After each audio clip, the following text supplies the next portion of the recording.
কোরআনের পথে অবিচল থেকে আমার মরণ যেন হয়।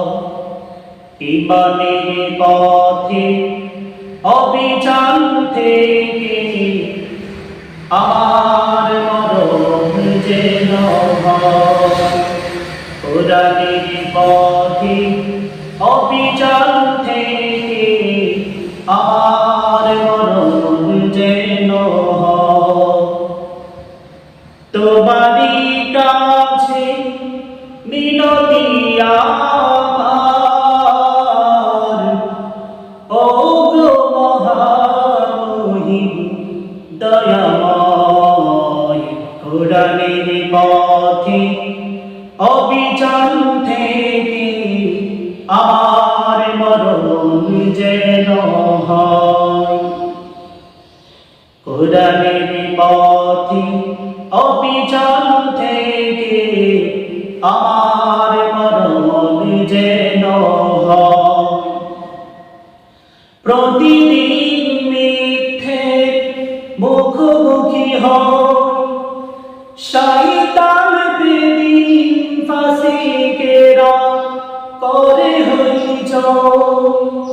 প্রতিদিন মিথ্যে মুখোমুখি হয়, শয়তান প্রতিদিন ফাসিকেরা করে হইচই।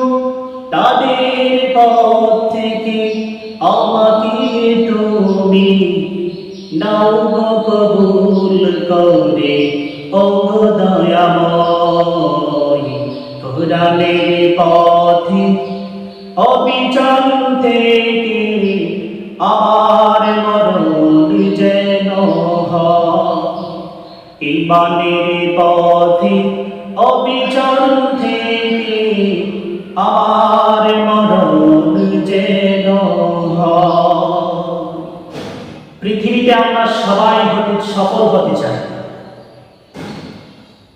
কিন্তু সফলতা খুঁজতে গিয়ে আমরা সফলতার পিছনে দৌড়াইতে গিয়ে আমরা আমাদের নিজেদের দৌড়াইতে সফলতা খুঁজতে গিয়ে আমাদের নিজেদের সময়টাকে শেষ করে দিই। সফলতার পিছনে দৌড়াতে গিয়ে আমরা আমাদের জীবনটাকে শেষ করি, কিন্তু প্রকৃতপক্ষে কোথায় সফলতা আছে কেউ জানে না, জানে কে? আল্লাহ। সূরাতুল মুমিনুনের মধ্যে আল্লাহ রাব্বুল আলামিন সফলতার খোঁজ আমাদেরকে দিচ্ছেন। আল্লাহ রাব্বুল আলামিন বলেন, قد أفلح المؤمنون। নিশ্চয়ই ঈমানদার মুমিন বান্দারা সফল কাম হয়ে গেছে। নিশ্চয়ই ঈমানদার বান্দারা সফল কাম হয়ে গেছে, কিন্তু কোথায় সফল হলো? আল্লাহ রাব্বুল আলামিন বলেছেন ঈমানদার বান্দারা সফল হয়ে গেছে, সফল হয়ে গেছে ঈমানদার বান্দারা, কিন্তু কোথায় সফল হলো? আল্লাহ এখানে কদ আফলাহাল মুমিনুনের মধ্যে সর্বপ্রথম কদ শব্দ ব্যবহার করেছেন। আল্লাহ রাব্বুল আলামিন যেই কথা বলে সবগুলাই গুরুত্বপূর্ণ, সব কিছু আমাদের জন্য গ্রহণযোগ্য নিয়ম। তারপরে আল্লাহ রাব্বুল আলামিন কথার গুরুত্বটাকে আরো বাড়িয়ে দেওয়ার জন্য মুফাসসিরিনে কেরাম লিখেছেন আল্লাহ রাব্বুল আলামিন এখানে কদ শব্দ ব্যবহার করেছেন। আসুন তাহলে এবার আমরা জানতে হবে ঈমানদার যে সফল, ঈমানদার আবার কারা? প্রকৃতপক্ষে মুমিন ঈমানদার কারা তার সম্পর্কে আমরা জানতে হবে। ঈমানদার হতে হলে কয়েকটা বৈশিষ্ট্য দরকার আছে, সেই সম্পর্কে আল্লাহ তাআলা নিজেই জানিয়ে দিচ্ছেন কারা ঈমানদার, কারা সফলতা। রব্বুল আলামিন বলেন, আল্লাযীনা হুম ফী সালাতিহিম খাশিউন। প্রথম নাম্বার ঈমানদারদের বৈশিষ্ট্য, সফল ব্যক্তিদের, সফল কাম ব্যক্তিদের প্রথম নাম্বার বৈশিষ্ট্য হলো যারা নিজেদের নামাজে বিনয় এবং নম্রতা অবলম্বন করে খুশুখুজুর সাথে নামাজ পড়ে তারাই হলো সফল কাম। কিন্তু সফল ব্যক্তিরা আল্লাহ রাব্বুল আলামিন জানিয়ে দিচ্ছেন, যারা বিনয় এবং নম্রতার সাথে নামাজ পড়বে তারাই হলো প্রথম নাম্বার মুমিন, তারাই হলো সফল কাম। এই ব্যাপারে আল্লাহর নবী সাল্লাল্লাহু আলাইহি সাল্লামের একটা হাদিস আপনাদেরকে শোনাই। আল্লাহর নবী সাল্লাল্লাহু সফল কাম ব্যক্তিদের প্রথম নাম্বার বৈশিষ্ট্য হলো যারা নিজেদের নামাজে বিনয় এবং নম্রতা অবলম্বন করে খুশুখুজুর সাথে নামাজ পড়ে তারাই হলো সফল কাম। কিন্তু সফল ব্যক্তিরা আল্লাহ রাব্বুল আলামিন জানিয়ে দিচ্ছেন, যারা বিনয় এবং নম্রতার সাথে নামাজ পড়বে তারাই হলো প্রথম নাম্বার মুমিন, তারাই হলো সফল কাম। এই ব্যাপারে আল্লাহর নবী সাল্লাল্লাহু আলাইহি সাল্লামের একটা হাদিস আপনাদেরকে শোনাই। আল্লাহর নবী সাল্লাল্লাহু আলাইহি ওয়াসাল্লাম সাহাবীদেরকে বললেন, হে আমার সাহাবীরা, তোমরা যদি প্রকৃতপক্ষে ঈমানদার হতে চাও তাহলে তোমরা খুশুখুজুর সাথে নামাজ আদায় করো। সাহাবায়ে কেরাম বললেন, ইয়া রাসূলুল্লাহ, কিভাবে আমরা খুশুখুজুর সাথে নামাজ পড়ব? আল্লাহর নবী সাল্লাল্লাহু আলাইহি ওয়াসাল্লাম সাহাবীদেরকে জানিয়ে দিলেন। এরপর আল্লাহ রাব্বুল আলামিন তৃতীয় নাম্বার আয়াতে মুমিনদের দ্বিতীয় নাম্বার বৈশিষ্ট্য বর্ণনা করছেন। শুনেন আল্লাহ রাব্বুল আলামিন বলেন, মুমিন বান্দাদের দ্বিতীয় নাম্বার বৈশিষ্ট্য হলো ওয়াল্লাযীনা হুম আনিল লাগবি মুরিদুন। আল্লাহ রাব্বুল আলামিন বলেন, সফল কাম ওই ব্যক্তি যারা নিজেদেরকে অসার কথাবার্তা, অযথা বেশি কথাবার্তা থেকে হেফাজত রাখবে, তারাই মুমিনদের দ্বিতীয় নাম্বার বৈশিষ্ট্য অধিকারী। করেন সুবহানাল্লাহ। কিন্তু বর্তমান সমাজের মধ্যে আমরা কখনোই নিজেদেরকে অসার কথাবার্তা থেকে হেফাজত করি না, বরং নিজেদেরকে অযথা কথাবার্তার মধ্যে, অধিক পরিমাণে কথাবার্তার মধ্যে নিজেদেরকে মিলিয়ে দেই। বর্তমানে সমাজের মধ্যে দেখা যায় মসজিদের মধ্যে আসলে আমাদের সময় থাকে না। যখন আমরা মসজিদ থেকে বের হয়ে চাষ করে চলে যাই, তখন ঘন্টার পর ঘন্টা অসার কথাবার্তা বলে আমাদের সময়কে নষ্ট করে ফেলি। আর আরেকজনের নামে অন্য কত হাজার হাজার মানুষের নামে গীবত করি, কিন্তু গীবত যে কত বড় গুনাহ কেউ আমরা জানি না। আল্লাহ রাব্বুল আলামিন গীবত সম্পর্কে কি যে মেসেজটা আমাদেরকে দিচ্ছেন শুনুন তাহলে। আল্লাহ রাব্বুল আলামিন গীবত সম্পর্কে বলতেছেন, ইয়া আইয়ুহাল্লাযীনা আমানু ইজতানিবু কাসীরাম মিনাল যান্নি ইন্না বা'দাজ যান্নি ইসমুন ওয়া লা তাজাসসু ওয়া লা ইয়াগতাব বা'দুকুম বা'দান আইয়ুহিব্বু আহাদুকুম আন ইয়াকুলা লাহমা আখিহি মাইতান ফাকারিহতুমুহু ওয়াত্তাকুল্লাহা ইন্নাল্লাহা তাওয়াবুর রহিম। আল্লাহ রাব্বুল আলামিন বলেন, হে মুমিনগণ, তোমরা অধিক ধারণা হতে বিরত থাকো। আরেকজনের ব্যাপারে না জেনে কখনো কথা বলবে না। শুধু ধারণার উপরেই আমরা কথা বলে ফেলি। আল্লাহ রাব্বুল আলামিন বলছে, বান্দারা, হে মুমিন বান্দা, শোনো, তুমি যদি প্রকৃতপক্ষে সফল ব্যক্তিদের অন্তর্ভুক্ত হতে চাও তাহলে কখনো ধারণার উপরে কখনো কথা বলবে না। আল্লাহ রাব্বুল আলামিন এরপরে বলেন, কত ধারণা আছে পাপের অন্তর্ভুক্ত। যদি তোমরা ধারণা করে কথা বলো সেটা অনেক বেশি মিথ্যা হয়ে যায়। আর যদি মিথ্যা হয়ে যায় তাহলে অবশ্যই ধারণাটা তোমাদের জন্য পাপের অন্তর্ভুক্ত তোমরা হয়ে যাবে। তোমরা অনেক অন্যের দোষ খোঁজাখুঁজি করো। আল্লাহ রাব্বুল আলামিন বলেন, তোমরা অন্যের দোষ খোঁজাখুঁজি করো না। বর্ণনা করলাম, তোমাদের কেউ কি তার মৃত ভাইয়ের গোশত খেতে পছন্দ করবে? তোমরা তো সেটাকে ঘৃণা করে থাকো। আল্লাহকে ভয় করো, আল্লাহ খুব বেশি তওবাকারী, তওবা কবুলকারী, অতি দয়ালু। আল্লাহ রাব্বুল আলামিন বলেন, নিশ্চয়ই তোমরা কেউ নিজেদের মৃত ভাইয়ের গোশত খেতে পছন্দ করো না। অবশ্যই তাহলে গীবত করো না। গীবত করলে অবশ্যই অসৎ কথাবার্তা আমরা যেভাবে বলি, শাস্ত্রে বৈশা আরেকজনের নামে গীবত করি। কিন্তু আল্লাহর নবী তো জানিয়ে দিচ্ছেন গীবত। সাহাবীরা বললেন, ইয়া রাসূলুল্লাহ, গীবত কি? আল্লাহর নবী বলেন, তুমি তোমার এক ভাইয়ের অপরজনের তার নামে যেই কথাবার্তা বলবে সেটাই হলো গীবত। আর ওই গীবতটা বড় মারাত্মক গুনাহ। এই জন্য প্রিয় ভাইরা, আবার এই গীবত থেকে আপনাকে আমাদের সবাইকে মুক্ত থাকতে হবে। আল্লাহ আমাদের সবাইকে তৌফিক দান করুন, পড়েন আমিন। এবার আসুন আমরা আমার প্রিয় ভাইরা, মুমিন বান্দাদের তৃতীয় নাম্বার বৈশিষ্ট্যের কথা আল্লাহ রাব্বুল আলামিন সূরাতুল মুমিনের 4 নম্বর আয়াতে বর্ণনা করেছেন, ওয়াল্লাযীনা হুম লিয-যাকাতি ফাঈলুন। পড়েন আল্লাহু আকবার। আল্লাহ রাব্বুল আলামিন বলেন, মুমিন বান্দারা সতর্ককারী ব্যক্তি তাই যারা নিজেদের যাকাতের ব্যাপারে সক্রিয় তৎপর।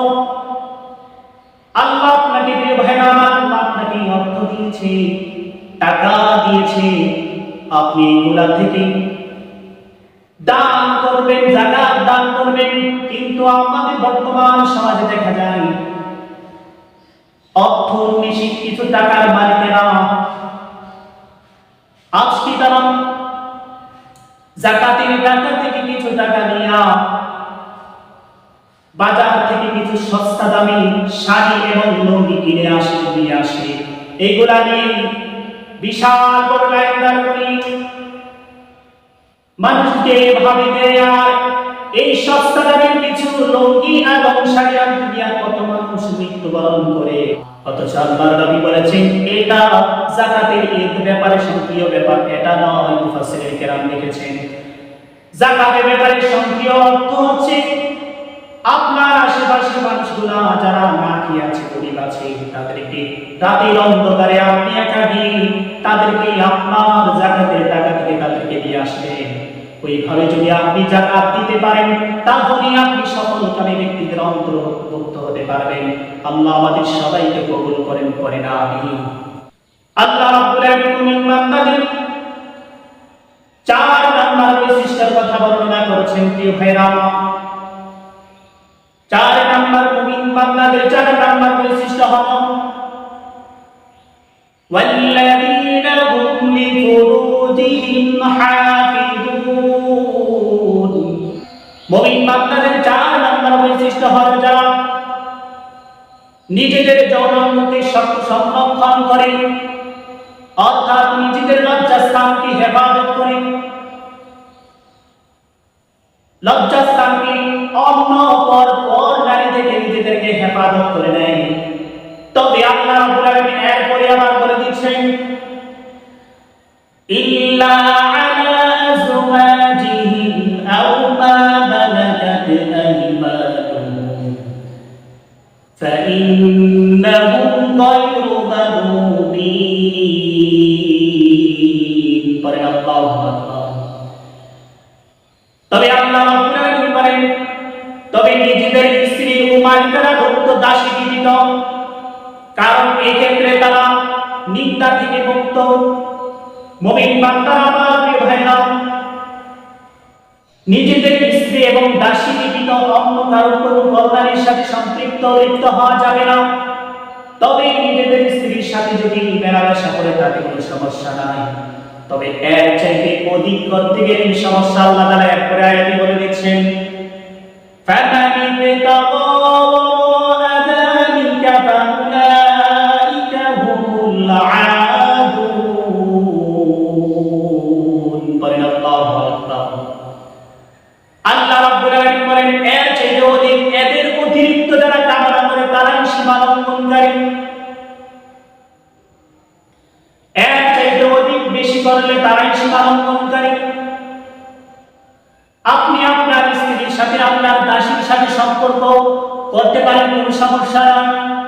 কিন্তু তাদের ব্যতীত বর্তমান সমাজের মধ্যে দেখা যায় আমাদের দেশে অনেক ধরনের পরকীয়া হয়। স্বামী বিদেশে থাকেন, স্ত্রী অন্যজনের অন্য পরপুরুষের সাথে সম্পর্ক বজায় রাখে, স্বামীর টাকা বিদেশ থেকে অর্থ টাকা কামাই করে পাঠায়, আর আমার দেশের নারীরা ওই টাকা দিয়া চোটাঙ্কি কইরা পরপুরুষের সাথে পরকীয়া লিপ্ত হইয়া দেখা যায় অনেক সময় নিজের স্বামীর সংসার ফেলে দিয়ে ওই পরপুরুষের সাথে লেগে যাচ্ছে। করেন নাউজুবিল্লাহ। প্রিয় ভাইরা, এই জন্য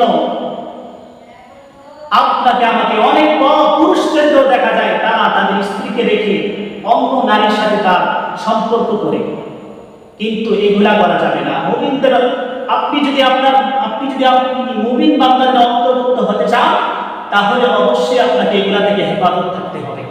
আল্লাহ আমাদের সবাইকে হেফাজত করেন, বলেন আমিন।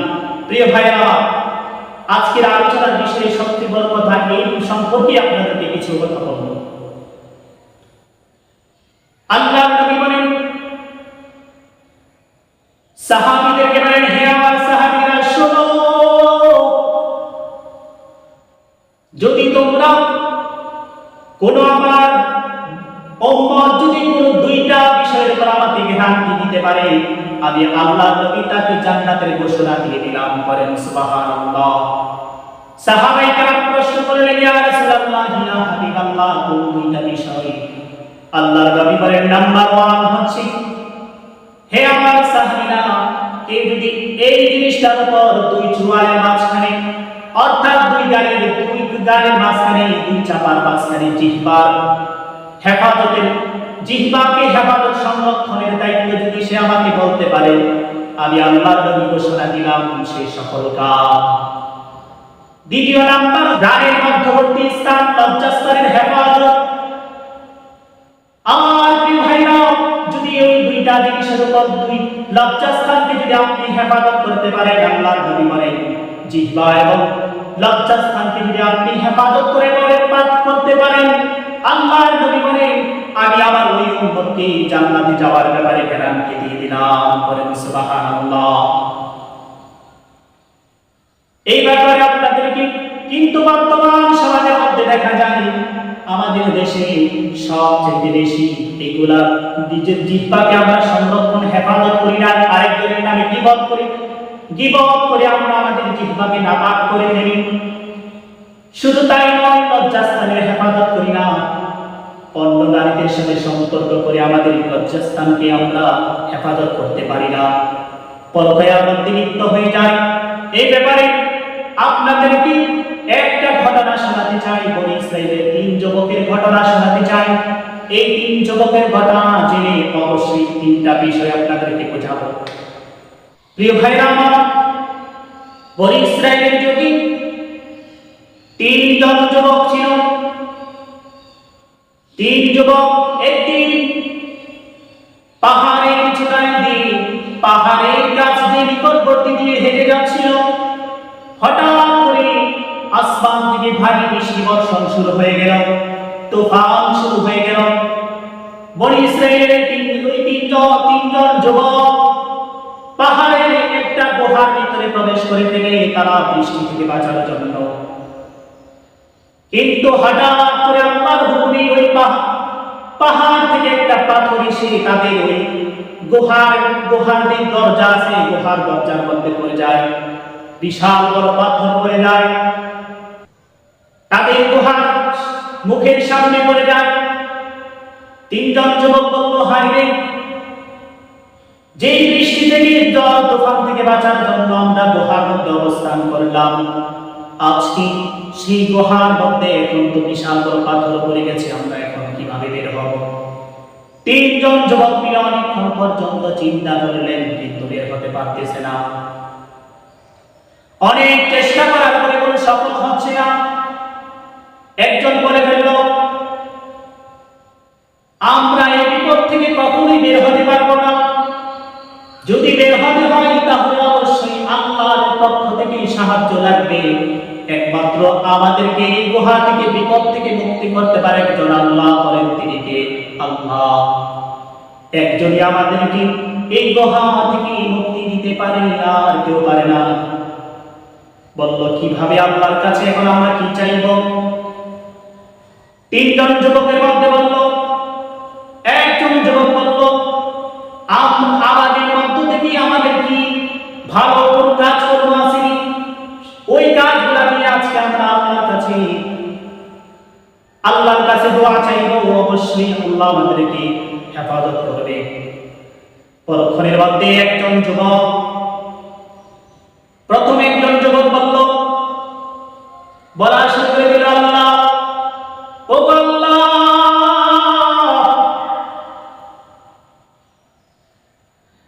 আমার তেমন কোন আমল মনে পড়েছে না, তবে একটা জিনিসের আমল আমার মনে আছে। আমি একজন গরিব মানুষ, বকরি চড়াতাম এবং বকরির দুধ দহন করে ওই দুধ বিক্রি করে আমার পরিবারের সংসার চালাতাম। কিন্তু আর ওই দুধ দহন করে বকরির দুধ আমি আমার স্ত্রী সন্তানকে, আমার মাকে খাওয়াতাম। একদিন আমি বাজার গেলাম, বাজার থেকে আসতে অনেকটা সময় লেট হয়ে গেল, রাত্র অনেকক্ষণ সময় বেশি হয়ে গেল, আর আমার মা না খেয়ে ঘুমিয়ে পড়েছে। আমি এসে দেখি আমার সন্তান এবং স্ত্রীরা জেগে আছে, কিন্তু আমার মা ঘুমিয়ে পড়েছে। ও আল্লাহ, আমার সন্তানেরা পেটের ক্ষুধার কারণে কান্না শুরু করে দিয়েছে, কিন্তু আমি ওই দিন আমার সন্তানদেরকে খাবার দেই নাই, কারণ আমার মা ঘুমিয়ে পড়েছে। ও আল্লাহ, অন্তর আমার মা যখন সকালবেলায় উঠলো, আমি সর্বপ্রথম আমার আম্মাকে, আমার মাকে বকরির দুধ খাওয়ালাম। তারপরে আমি আমার সন্তান এবং স্ত্রীদেরকে খেলাম এবং নিজেও খেলাম। ও আল্লাহ, ওই দিকে ওই আমলটা যদি তোমার কাছে পছন্দ হয়, ভালো লাগে, ওই আমলটা, ওই কাজটা যদি তোমার রাজি খুশির জন্য করে থাকি, আল্লাহ, আজকে তুমি আমাদেরকে এই বিপদ থেকে মুক্তি করে দাও। বলেন সুবহানাল্লাহ। সাথে সাথে তার দোয়া কবুল হয়ে গেল। আল্লাহ রাব্বুল আলামিন গুহা থেকে পাথরটা একটু সরিয়ে দিলেন। বলেন সুবহানাল্লাহ। কিন্তু যতটুকু সরেছে তাতে তারা বের হওয়ার কোনো রাস্তা হয় নাই। অনেকটা তো তাতে তাদের বের হওয়ার রাস্তা হয় নাই। তৃতীয় নাম্বার যুবক এবার বলতে শুরু করল, ও আল্লাহ, আমার তেমন কোন আমল মনে পড়ছে না, তবে একটা বিষয় আমার কাছে মনে হয়েছে, এটা তোমার কাছে পছন্দনীয়। ও আল্লাহ, আমার একটা চাচাতো বোন ছিল, আমার চাচাতো বোন দেখতে খুব সুন্দর ছিল, আমি তার জন্য পাগল ছিলাম। ও আল্লাহ, আমি তাকে পছন্দ করতাম, ভালোবাসতাম এবং তার সাথে মেলামেশা করার জন্য পাগল ছিলাম। একদিন হঠাৎ করে আমার ওই চাচাতো বোন বিপদে পড়ে যায়, ঋণের মধ্যে পড়ে যায়। সে আমার কাছে এসে বলল, চাচাতো ভাই, ও ভাই, আমাকে কিছু 1000 টাকা দিরহাম, 1000 দিরহাম আমাকে ঋণ দাও, আমার কাছে অনেক টাকা, আমার বাবার জমি, আমার বাবার বাড়িগুলো নিয়ে যাবে, তুমি আমাকে 1000 টাকা দাও, আমি তাদের ঋণ পরিশোধ করে দেই। আমি তাকে প্রস্তাব করেছিলাম, যদি তুমি আমার সাথে সময় দাও, যদি আমার সাথে শারীরিক সম্পর্ক করো, তাহলে অবশ্যই তোমাকে আমি দিব। সেও তার দিকে রাজি হয়ে গেল। আমি অনেক কষ্ট করে 1000 দিরহাম জমাই করে আমি তাকে দিয়ে দিলাম, আর তাকে বললাম, আগামীকাল চলে আসো, রাত্রিবেলা আমার কাছে চলে আসো। সেও সুন্দর করে প্রস্তুতি নিয়ে রাত্রিবেলা আমার কাছে যখন চলে আসলো, আমি তার সাথে শারীরিক সম্পর্ক করার জন্য যখন তার পরিবারের মাঝখানে বসে পড়লাম, আমি দেখতে পেলাম আমার চাচাতো বোন কাঁদতেছে। আমি তাকে জিজ্ঞাসা করলাম, বোন আমার, কেন কান্না করতেছো, কেন কাঁদতেছো? সে বলল, ভাই আজকে বিপদে পড়ে আজকে আমি কুকর্মের মধ্যে তোমার সাথে শারীরিক সম্পর্কের ঘরার জন্য রাজি হয়ে গেলাম, কিন্তু আমার আল্লাহর কাছে আমি কি জবাব দিব? আমার আল্লাহর ভয় হচ্ছে। তোমার কি আল্লাহর ভয় লাগে না? ও আল্লাহ, ওই দিন আমার কাছে ওই ভয়টা আমার কাছে লেগে গেল, সাথে সাথে আমি মুখাম থেকে চলে আসলাম, শুধু তোমার কথা স্মরণ করে, তোমাকে ভয় করে। ওই দিন আমি ওই শারীরিক আমার চাচাতো বোনের সাথে শারীরিক সম্পর্ক করা থেকে আমি বিরত হয়ে চলে আসলাম। আল্লাহ, ওই আমলটা যদি তোমার কাছে পছন্দ হয়, আজকে ওই আমলের ওসিলায় তুমি আমাদেরকে এই বিপদ থেকে মুক্তি করে দাও। বলেন সুবহানাল্লাহ। সাথে সাথে আল্লাহ রাব্বুল আলামিন গুহা থেকে পাথরটা একটু সরিয়ে দিল, কিন্তু যতটুকু সরেছে তাতে তারা বের হওয়ার রাস্তা হয় নাই। এবার তৃতীয় নাম্বার ব্যক্তির পালা। এবার 3 নাম্বার যুবক বলতে লাগলো, ও আল্লাহ, আমার তেমন কোনো আমল মনে পড়ছে না, তবে একটা আমলের ব্যাপারে আমার খুব মনে পড়ছে, যে আমলটা শুধু তোমার খুশির জন্য আমি করেছিলাম। ও আল্লাহ, আমার আন্ডারে অনেক শ্রমিক কাজ করত। একদিন অনেক শ্রমিক কাজ করে আমার থেকে তারা পারিশ্রমিক নিয়ে চলে গেল, কিন্তু একজন শ্রমিক আমার কাছ থেকে টাকা নিয়ে চলে গেল। আমি তাকে অনেক খুঁজলাম কিন্তু পেলাম না। আমি তার ওই টাকা দিয়ে কিছু বকরি কিনে, ওই টাকা দিয়ে কিছু বকরি কিনে ওই বকরিগুলা পালতে শুরু করে দিলাম। বিশাল বড় যখন একটা পাল হয়ে গেল, 1 বছর পরে ওই শ্রমিক আমার কাছে এসে বলল, ও ভাই, আমি যে তোমার কাছে টাকা পাইতাম, আমার পারিশ্রমিকগুলা দাও। ও আল্লাহ, ওই দিন আমি তাকে ওই পালগুলা দেখিয়ে দিলাম। সে বলল, আপনি কি আমার সাথে ঠাট্টা করছেন নাকি? আমি তো আপনার কাছে সামান্য কিছু টাকা পাই, সামান্য কিছু টাকা পাই, এতগুলা তো আমি চাই নাই, আপনি কি ঠাট্টা করছেন নাকি? আমি তাকে বললাম, না ভাই, ঠাট্টা করছিলাম।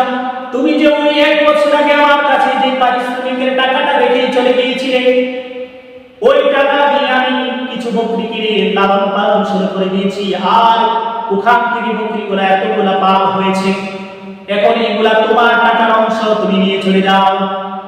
সাথে সাথে ওই ব্যক্তি সব কিছু নিয়ে চলে গেল, আমাকে কিছু দেয় নাই, আমিও তার কাছে কিছু চাই নাই।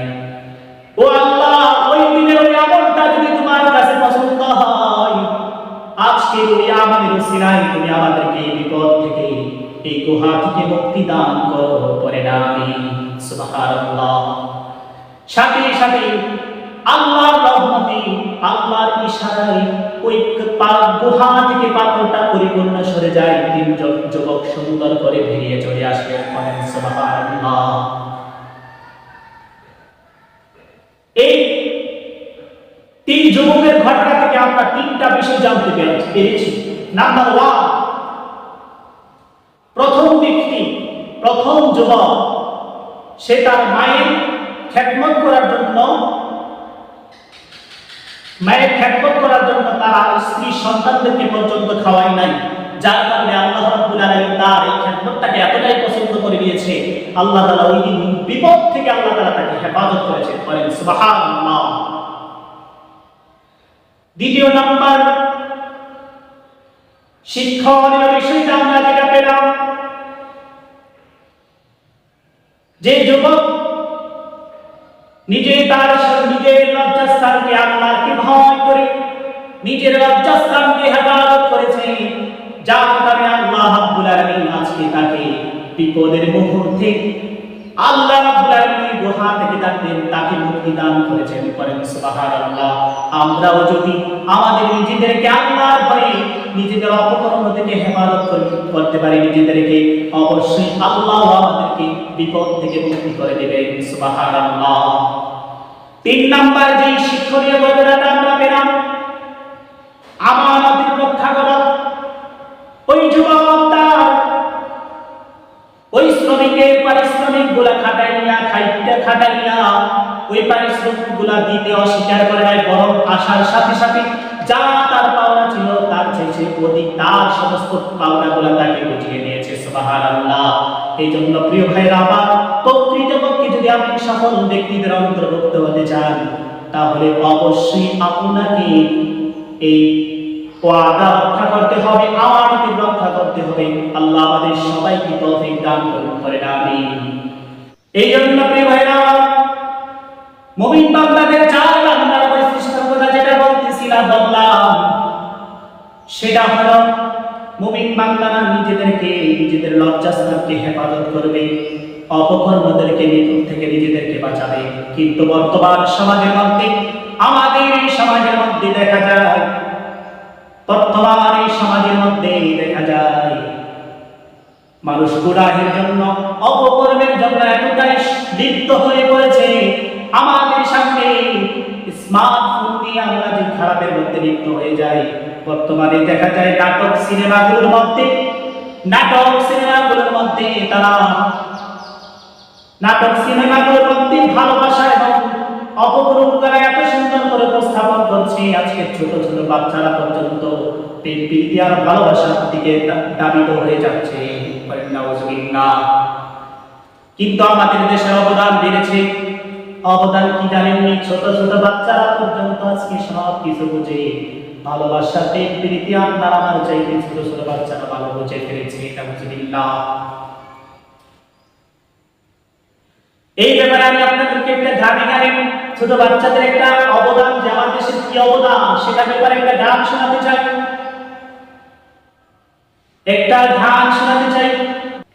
দিনে দিনে বাড়ছে আমার দেশের অবদান, পিচ্ছি পোলার মুখে শুনি ভালোবাসার গান। দিনে দিনে বাড়ছে আমার দেশের অবদান,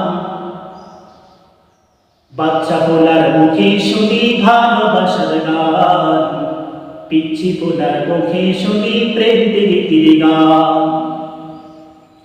বলবো কি ভাই দুঃখের কথা, সব লাগি মনে, এখন প্রেমের কলা কৌশল পিচ্ছিরাও জানে।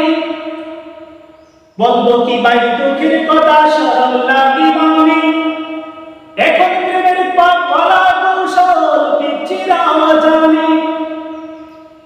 বাংলা গানের সাথে সাথী, বাংলা গানের সাথে সাথী এখন শুনি হিন্দি গান, বাচ্চা পোলার মুখে শুনি ভালোবাসার গান, পিচ্ছি পোলার মুখে শুনি প্রেম প্রীতির গান।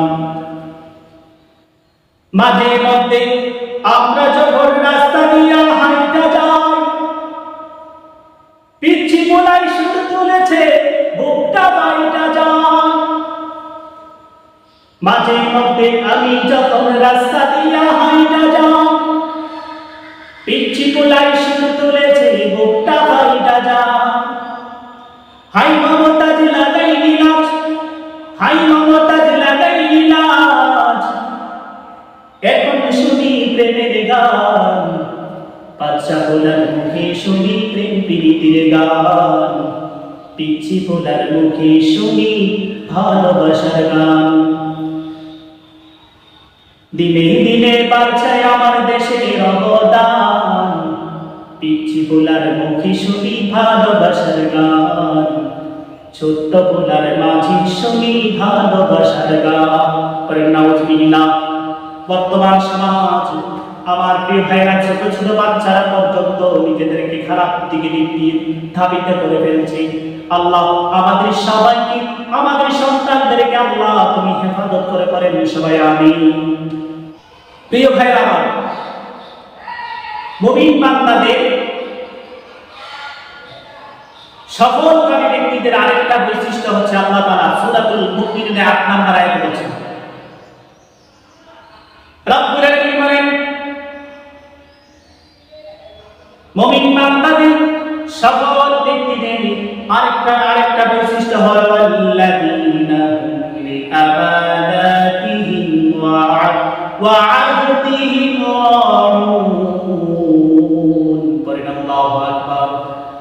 মুমিন বান্দাদের সফলকামী ব্যক্তিদের আরেকটা বৈশিষ্ট্য হলো তারা নিজেদেরকে আমানত এবং ওয়াদা পরিপূর্ণভাবে রক্ষা করবে। আপনার কাছে একটা জিনিস কেউ দিয়েছে, কেউ একটা সম্পদ, কেউ একটা কিছু টাকা আপনাকে আমানত দিয়েছে, অথবা যে কোন জিনিস আপনাকে আমানত দিয়েছে, ওইগুলা যদি রক্ষা করতে পারেন পরিপূর্ণভাবে, অবশ্যই আপনি মুমিন বান্দাদের সফলকামী ব্যক্তিদের অন্তর্ভুক্ত হয়ে যাবেন। সুবহানাল্লাহ। পৃথিবীর জমিনে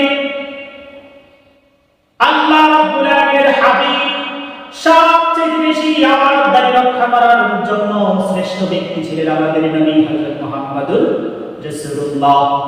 আল্লাহর নবী এতটাই আমানতদারি ছিলেন, সমস্ত মক্কার কাফিরদের নিন্দা পর্যন্ত আপনার আমার নবীর কাছে সব কিছু আমানত রাখতেন। পড়েন সুবহানাল্লাহ। এই জন্য প্রিয় ভাইরা, সফল ব্যক্তি যদি হতে চান তাহলে অবশ্যই আপনাকে আমানত রক্ষা করতে হবে। ওয়াদা পরিপূর্ণভাবে পালন করতে হবে। আল্লাহ আমাদের সবাইকে কবুল করুক। সবাই বলেন আমিন। এরপরে মুমিন বান্দাদের আরেকটা বৈশিষ্ট্য বলে আল্লাহ রাব্বুল আলামিন বলেন 9 নম্বর আয়াতে আল্লাহ বলেন ওয়াল্লাযীনা হুম আলা সালাওয়াতিহিম ইউহাফিজুন।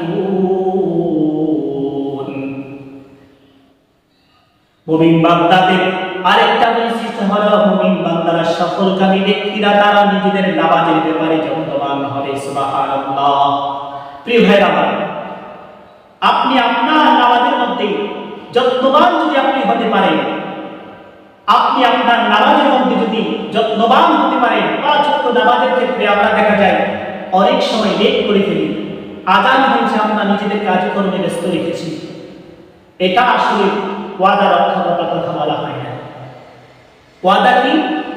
আপনি আপনার সময়টাকে আযান হয়েছে সাথে সাথে আপনি মসজিদে চলে আসলেন, তার মানে হচ্ছে আপনি 5 ওয়াক্ত নামাজে যখন চলে আসলেন, তার মানে হচ্ছে আপনি আপনার নামাজের ব্যাপারে খুবই যত্নবান।